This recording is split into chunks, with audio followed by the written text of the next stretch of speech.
My first planned build for 2023 may divide opinion. I think you're either going to love this or absolutely hate it. Welcome to Chandwell. My name's Michael and I'm about to start building a small 1960s shopping precinct for my N-gauge model railway layout. This precinct will be dominated by a 30-metre tall Brutalist clock tower based on the one that stands in Shipley in West Yorkshire. I've put a lot of thought into the scene, so before I start building it, let's take a look at what goes into preparing to make a scene at Chandwell. I've always been fascinated by the Brutalist clock tower in Shipley. It can be seen for miles around, and it can be seen from just about anywhere in the town. I really wanted to add it to Chandwell, and I thought I had the perfect place. I had the tower in mind when I named Market Street over a year ago. I had it in mind when I built the Chandfield Spur and the demolished bridge. But when I started to make the forced perspective High Street, I feared that my plans may need to change. Using measurements obtained from the Bradford Council Planning Portal website, I drew the tower in the free drawing software Inkscape. I printed this to a sticky label and stuck it to serial packet.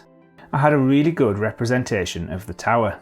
But as soon as I dropped it onto the layout, I appreciated just how huge this thing is. It literally towered over everything else on the layout. It made the planned Victorian High Street buildings look toy-like.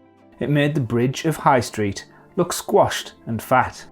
I wasn't sure I'd be able to continue. Height-wise, it's only a scale metre or so taller than the Royal Scot, so perhaps it's just a question of positioning. I tried a slightly reduced version. Instead of the 1:148 of British N scale, I tried a 1:160 version. This wasn't a huge amount smaller, but it looked too skinny and demure. I didn't like it. I tried an even tinier one to see if I could make it part of the forced perspective back scene. This looked wrong, and I didn't think the concept would work. It was full size or no size. I was really restricted by my choice of making High Street partly forced perspective. I only have 13 centimetres from the back wall to the bridge, and of those, 7 are in unnatural perspective. Ideally, the tower would be in the centre of the market, probably opposite the end of Market Street itself. But I couldn't put the gigantic tower anywhere near there, as it would look even worse against the smaller forced perspective flat buildings.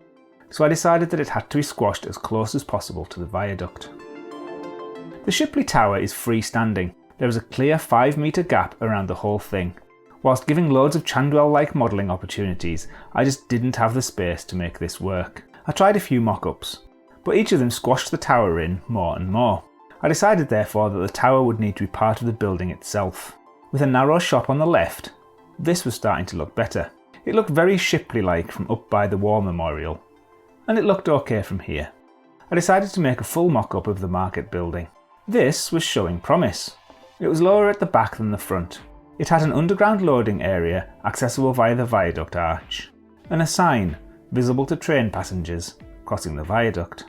It was still a squash though, and full of awkward nooks and crannies which did not do justice to the clean lines of the original. Inspiration struck eventually. I didn't have to have the tower at the front.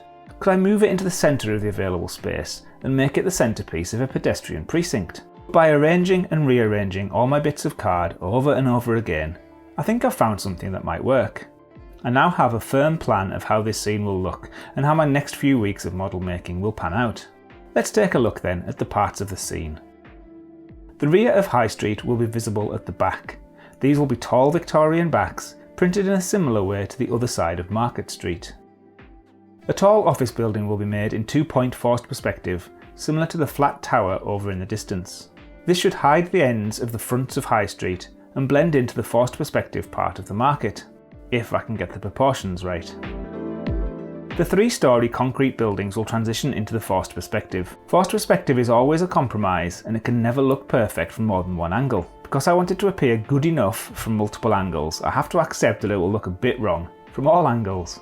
I tried many different ways to get this building to follow the curve and angle of the road as it goes up the hill. I've settled on this, which doesn't really go uphill at all. The buildings should be stepped, but when I try that, they look like they're falling down. But this looks like it works well enough, and I'm happy with it. The precinct will run between High Street on the right and Bridge Lane on the left. It will descend a few millimetres. The ground will be ramped in front of the shops and stepped closer to the viaduct. Simple dock-like fencing will run along the edge of the viaduct arches. The shops will be dirty, dingy, and one or two will be boarded up and forlorn. In the centre of the wider end of the precinct will be the clock tower. Open at the base, it will project 30 metres into the Chandwell sky on its 4 slender legs. There will be no less than 5 metres of space, just like at Shipley. The time will be 10:41, just like on the other clocks in Chandwell.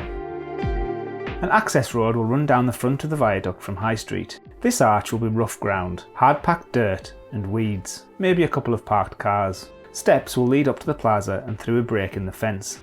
In this arch, a sheer drop from the plaza fence will reveal a concrete culvert. A small stream will run from the culvert behind the back wall of Ironbridge Works, and down a narrow channel behind whatever comes next on High Street.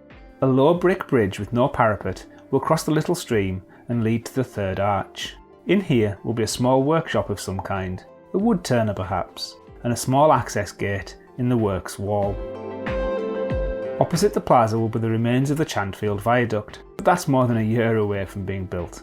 I think that after a couple of weeks' thought, I have a workable scene in mind. It's still smaller and more squashed than I would like, but this hobby is a bag of compromise, and I think that this is workable. I think it will take about a week to get the back scene done. A couple of weeks for High Street, 2 weeks for the market, a week for the plaza, a couple of weeks for the tower, 2 weeks for the arches, and a week for the stream. This scene therefore should be complete in about 11 weeks, let's say the end of March. There will be a lot to learn on this journey, and a lot of mistakes to make, and a lot of things to share.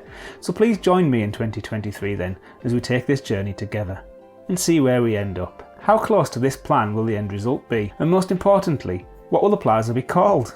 When was it built? Who designed it? What manner of Chandwell history is unfolded here? Let's just hope that at Easter we hear from Brittany Scroggins and Silas Bickerdike to learn more of this part of town. So until my first video of the new year then, thank you for watching, take care, and I'll see you in 2023.